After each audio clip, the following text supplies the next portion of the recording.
Hello बच्चों, तो आज हम क्लास 10th फिजिक्स का chapter third human I and the colourful world का जो टॉपिक डिस्कस करेंगे वो टॉपिक है हमारा एक्कोमोडेशन, डिफेक्ट ऑफ विजन। उसमें हम पढ़ेंगे मायोपिया क्या होता है, हाइपरमेट्रोपिया क्या होता है, प्रेसबायोपिया क्या होता है और इसके करेक्शन भी देखेंगे। अब सबसे इंपॉर्टेंट बात यह है कि इस लेक्चर से आपके 3 से 5 नंबर बिल्कुल पक्के हो जाएंगे। वो कैसे?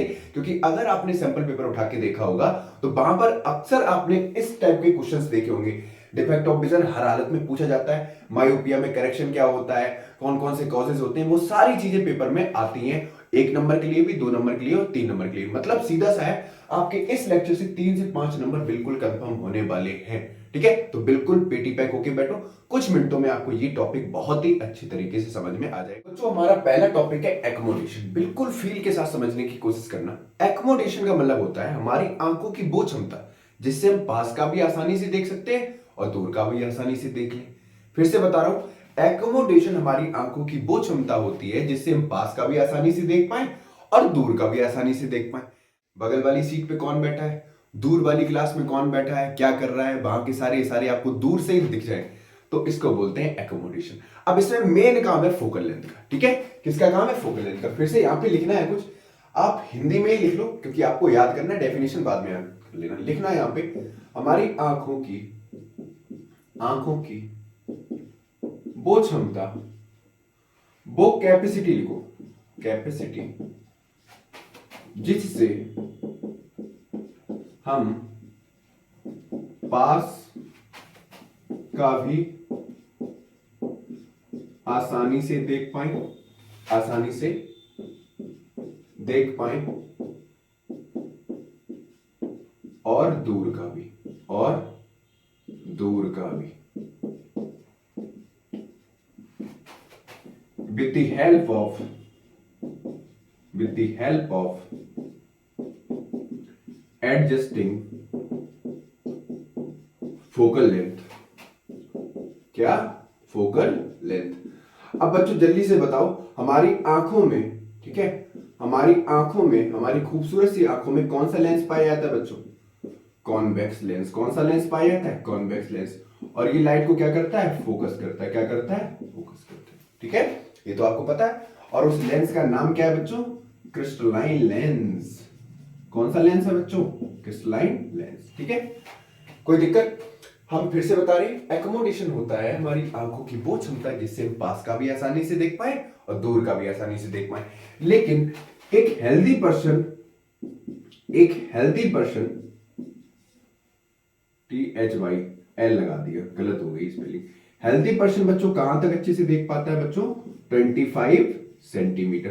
25 सेंटीमीटर से कम भी उसको देखने में दिक्कत होगी और फार पॉइंट में भी देखने को दिक्कत होगी। मतलब एक, अगर हमको करेक्ट विजन चाहिए, बिल्कुल एक्यूरेट, हमको साफ साफ देखना है, तो दूरी कितनी होनी चाहिए? 25 सेंटीमीटर। ठीक है, ऑब्जर्वर से ऑब्जेक्ट की दूरी अगर 25 सेंटीमीटर है तो वहां तक ऑब्जेक्ट मतलब ऑब्जर्वर आसानी से ऑब्जेक्ट को देख पाएगा क्लियरली। ठीक है, आप किताब ऐसे पकड़ो 25 सेंटीमीटर पे, आपको क्लियरली दिखाई देगा। और जैसे जैसे किताब पास लेके आओ, आपको ब्लरनेस हो जाती है आंखों में, आप क्लियरली फोकस नहीं कर पाते हो। ठीक है, तो इतना लिखो जल्दी से, फिर आगे आपको और अच्छी चीजें समझाते हैं।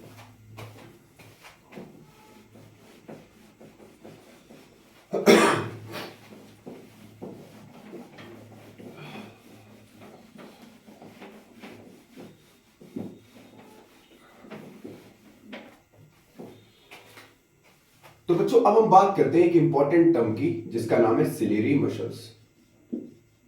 सिलेरी मसल्स के बारे में आपने पहले ही पढ़ रखा होगा बच्चों। ये लेंस को क्या करती है? पोजीशन में होल्ड करती है। It holds the lens.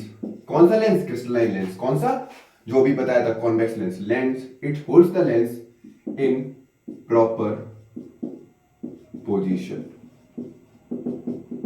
और जैसे जैसे हमारी एज बढ़ती चली जाती है, हम बूढ़े होते चले जाते हैं, हमारी सिलेरी मसल्स क्या हो जाती हैं? वीक हो जाती हैं।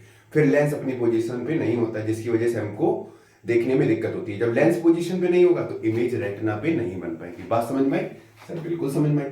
अब ध्यान से सुनो, अब मैंने क्या बताया, जब पास का देख रहे हैं तो कहीं ना कहीं हमारा जो आंखों का लेंस है वो कैसा है? फ्लेक्सिबल है। ठीक है, तो कहीं ना कहीं वो रिलैक्स होगा, कॉन्टेक्ट होगा। दूर का देखने में भी लेंस अपनी थोड़ी सी शिफ्टिंग करेगा।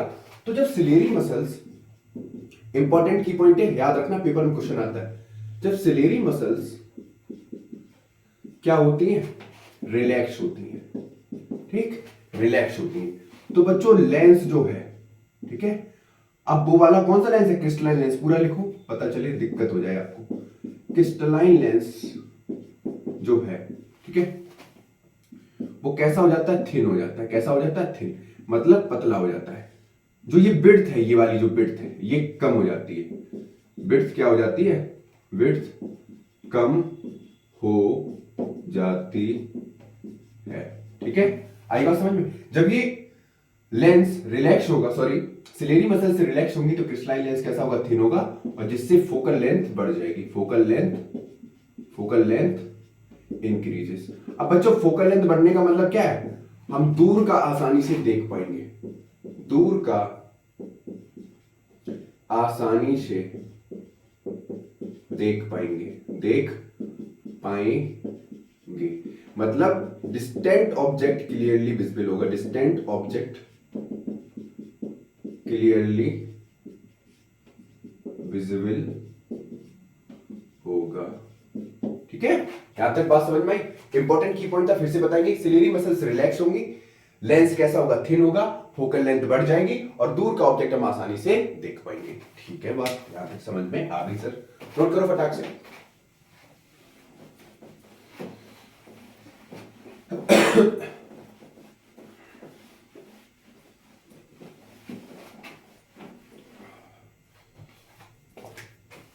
सेकंड पॉइंट है बच्चों, जब हमारी सिलेरी मसल्स कॉन्ट्रैक्ट होती हैं, सिकुड़ती हैं, पास आती है, ठीक है, कॉन्ट्रैक्ट होती हैं, इनको भी ठंडी लग जाती है, तो जो हमारा क्रिस्टलाइन लेंस है, कौन सा लेंस है बच्चों, क्रिस्टलाइन लेंस है, ठीक है, वो कैसा हो जाता है, थिक हो जाता है। अब भाई लेंस को दबाओगे जिससे, तो लेंस कैसा हो जाए, थिक होने का मतलब जो ये विड्थ है ये बढ़ जाएगी, ये विड्थ क्या हो गई, बढ़ गई, विड्थ ऑफ लेंस इंक्रीजेस, क्यों, क्योंकि लेंस हमारा भैया फ्लेक्सिबल है, ठीक, तो जिससे फोकल लेंथ क्या हो गई, डिक्रीज हो गई, फोकल लेंथ क्या हो जाती है, डिक्रीज हो जाती है, ठीक है, फोकल लेंथ डिक्रीज हो गई, तो हम पास का आसानी से देख पाएंगे। सर फील आ गया, ठीक है। अगर आपको इस लेक्चर में सच में हेल्प मिले, एकदम फील आ जाए, तो कमेंट बॉक्स में हार्ट के साइन बना देना, ठीक है।